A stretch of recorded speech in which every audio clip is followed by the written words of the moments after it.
ये कथा अंतिम भाग है कपिल भगवान और देवहूति माता के संवाद की श्रृंखला से। पहले समझते हैं आज के सवाल क्या है। क्या सिर्फ पूजा करने से और मंत्रों को पढ़ने से मुक्ति मिल जाती है? क्या भक्ति का कोई आसान सीधा रास्ता है? क्या एक माँ अपने ही बेटे से ब्रह्म ज्ञान पा सकती है? क्या हमारी आत्मा भी एक दिन सच में स्वतंत्र हो सकती है? नमस्ते।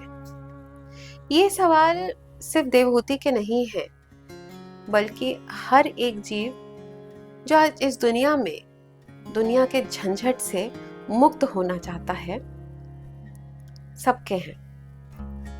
आज की कहानी आपके दिल को छू लेगी, तो बने रहिए।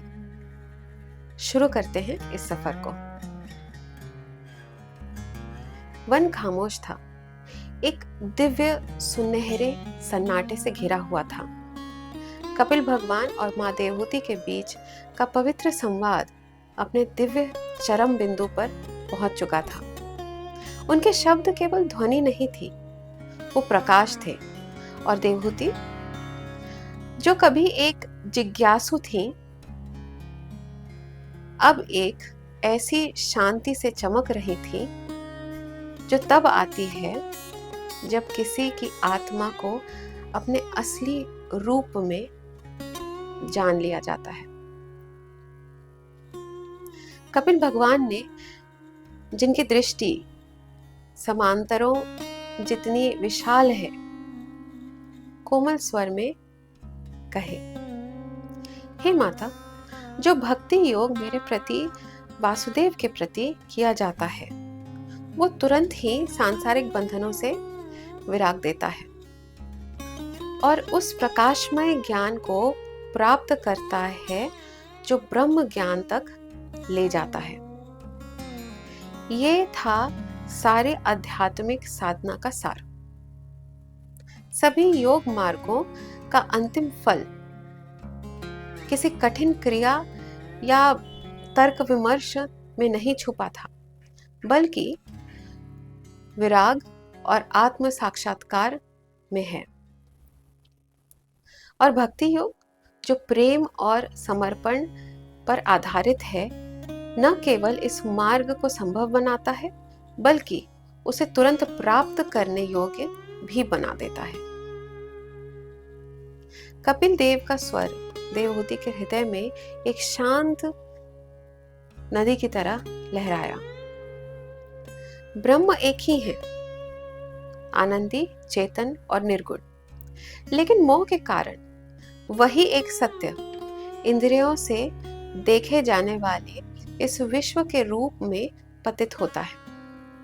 शब्द, रूप, रस, स्पर्श, ये सब उस एक ही ब्रह्म के लहराते हुए तरंग है। जैसे सोना कभी कंगन, कभी मुकुट के रूप में दिखता है और एक ही अग्नि अनेक दीपकों में झलकती है, वैसे ही ब्रह्म ही इस सृष्टि के रूप में प्रकट होते हैं।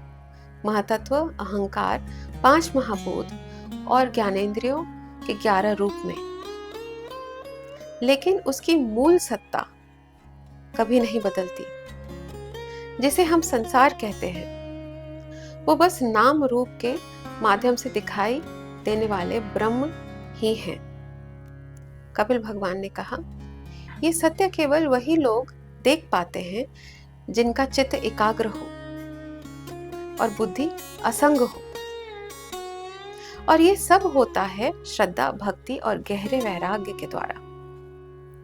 अब कपिल भगवान ने सभी आध्यात्मिक मार्गों की एकता का रहस्य प्रकट किया। माता, ज्ञान योग, जो निर्गुण ब्रह्म की ओर ले जाता है, और भक्ति योग, जो मेरे साकार रूप की ओर ले जाता है, दोनों का फल एक ही होता है। जैसे एक वस्तु को हम अलग अलग इंद्रियों से अनुभव करते हैं, उसकी गंध नाक से, उसका रूप आँखों से, वैसे ही एक ही भगवान अलग अलग मार्गों से प्राप्त किया जा सकता है। कर्म हो या त्याग, यज्ञ हो या ध्यान, समर्पण हो या विवेक, लक्ष्य एक ही है, स्वयं प्रकाशित परम पुरुष। फिर उन्होंने माता देवहूति को याद दिलाया कि उन्होंने पहले बताया है भक्ति के 4 प्रकार, सात्विक, राजसिक, तामसिक और सबसे उच्च निर्गुण भक्ति, जो निरहंकार समर्पण को जन्म देती है।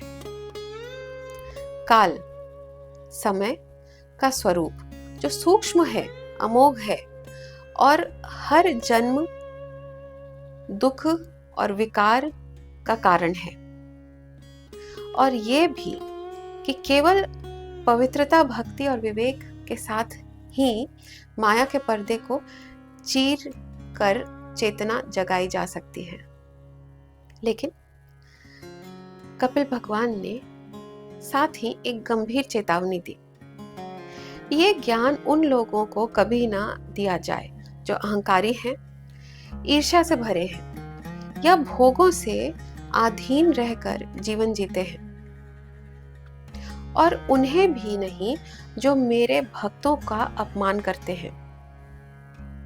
लेकिन जो व्यक्ति नम्र है, पवित्र हृदय का है, जिसमें किसी के प्रति द्वेष नहीं है और जो पूर्ण रूप से समर्पित है, वह इस पवित्र ज्ञान का सही पात्र है। ऐसे जीव के लिए अगर वो सिर्फ एक बार भी श्रद्धा से इस संवाद को सुन ले, तो वह भी मेरे परम धाम तक ले जाने के लिए काफी है।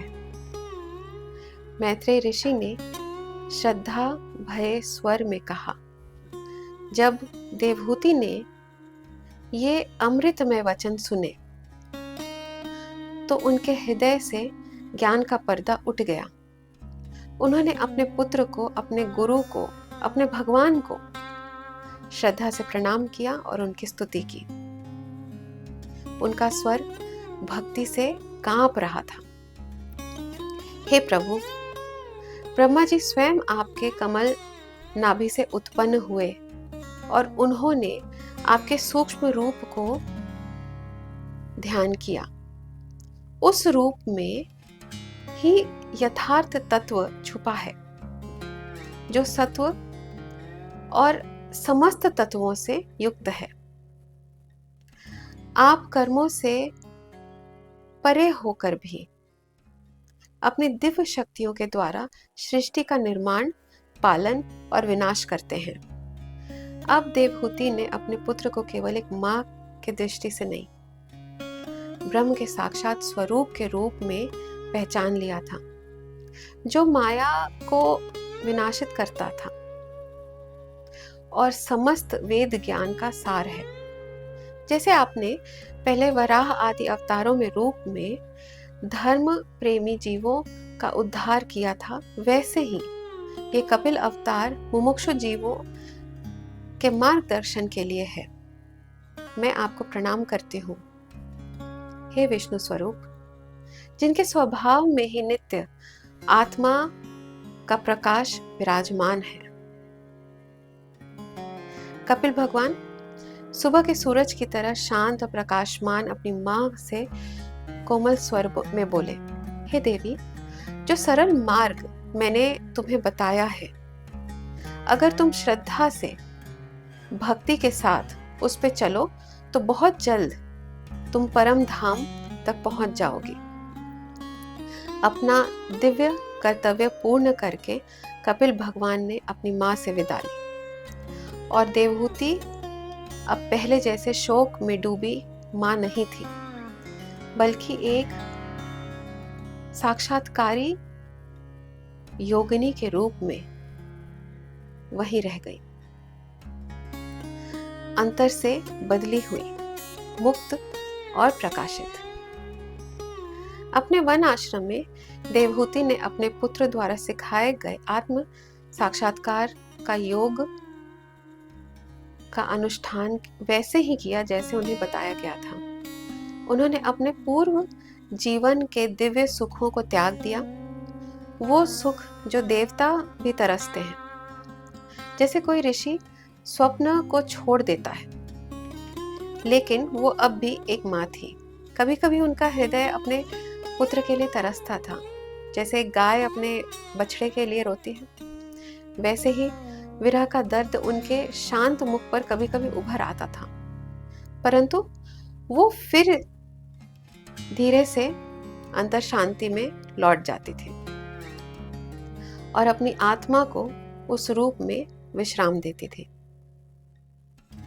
वो उनके दिव्य शरीर के हर अंग का ध्यान करती, उनके कमल जैसे नयन, उनके कोमल भाव भूमि, उनका करुणामय मुख तब तक कि रूप निरूप में विलीन हो जाता और वो उसी चेतना में समा जाती।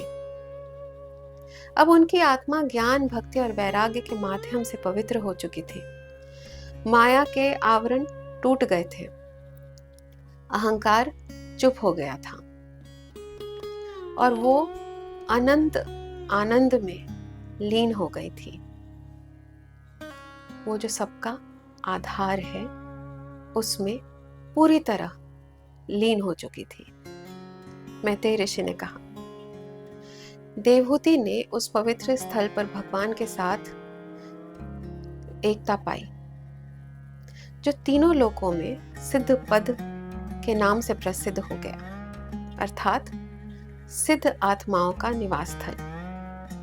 और कपिल भगवान उत्तर पूर्व दिशा के मुख करके उस महासागर तक गए जो स्वयं उनका पूजन करता था। वहां उन्होंने गहरी समाधि में प्रवेश किया और तीनों लोकों के लिए शांति का एक अक्षय स्रोत बन गए। दिव्य जीव, सिद्ध, अप्सराएं, गंधर्व उनकी स्तुति करते थे और सांख्य के महान तत्वज्ञानी भी उनके चरणों में सिर झुकाते हैं। हे विदुर, मैत्रेय ऋषि कहते हैं, इस संवाद को समाप्त करते हुए कपिल भगवान और देवहूति माता के बीच ये जो दिव्य संवाद हुआ, यह योग का एक महान रहस्य है। जो भी इसे श्रद्धा से सुनेगा वह जल्द ही श्री हरि के कमल चरणों तक पहुंच जाएगा। ये कहानी खामोशी में नहीं, प्रकाश में समाप्त होती है। देवहूति की यात्रा शुरू तो हुई थी दुख और उलझन से, लेकिन भक्ति, जिज्ञासा और समर्पण के माध्यम से उन्होंने परम आनंद को प्राप्त किया। उनका मार्ग हमारे लिए एक दर्पण है। हम भी माया में जन्म लेते हैं, हम भी सत्य की तलाश करते हैं, हम भी कर्म के झोंके में इधर से उधर फिरते रहते हैं, लड़खड़ाते रहते हैं। लेकिन जब हम भक्ति के मार्ग पर चलते हैं, वैराग्य के साथ, ज्ञान के मार्गदर्शन में और समर्पण के आधार पर, तो हम भी उस अनंत सुख को पा सकते हैं जो हमारी असली प्रकृति है। कपिल भगवान ने माता देवहूति को ये संवाद सिर्फ एक पुरानी कथा नहीं है, ये एक जीवित दर्पण है। ये हर एक साधक के अंतर पुकार का प्रतिबिंब है, हर जीव की मुक्ति का प्यास का स्वर है और हर आत्मा की ज्योति के लिए की गई प्रार्थना है। आइए हम भी इस सुगम मार्ग पर चल पड़े और उस सत्य को जगाएं जो कभी गर्भ में जानते थे फिर भूल गए कि हम अनंत हैं, दिव्य हैं और पहले से ही प्रभु के एक रूप हो चुके हैं। अब समय है द कृष्ण मोमेंट का। ये पूरे संवाद का कृष्ण मोमेंट क्या है? जब कबीर भगवान ने कहा, माँ, जो भक्ति योग मेरे प्रति, वासुदेव के प्रति किया जाता है, वो तुरंत संसार से विरग देता है और उस प्रकाशमय ज्ञान को जगाता है जो ब्रह्म ज्ञान तक ले जाता है। इस एक वचन ने सब कुछ बदल दिया।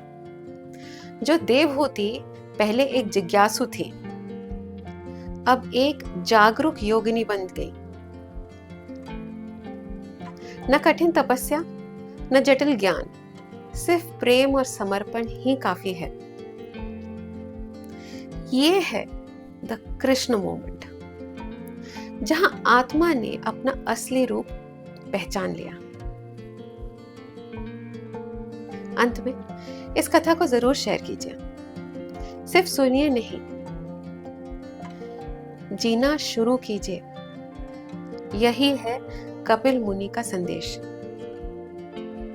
ऐसी और कथाएं सुनने के लिए चैनल सब्सक्राइब करें, बेल आइकन दबाएं ताकि आपको अपडेट्स मिलते रहें और इन कथाओं को लाइक जरूर करें। नमस्ते, मिलते हैं अगले गुरुवार एक और कथा, एक और दर्शन, एक और जीवन की रोशनी के साथ।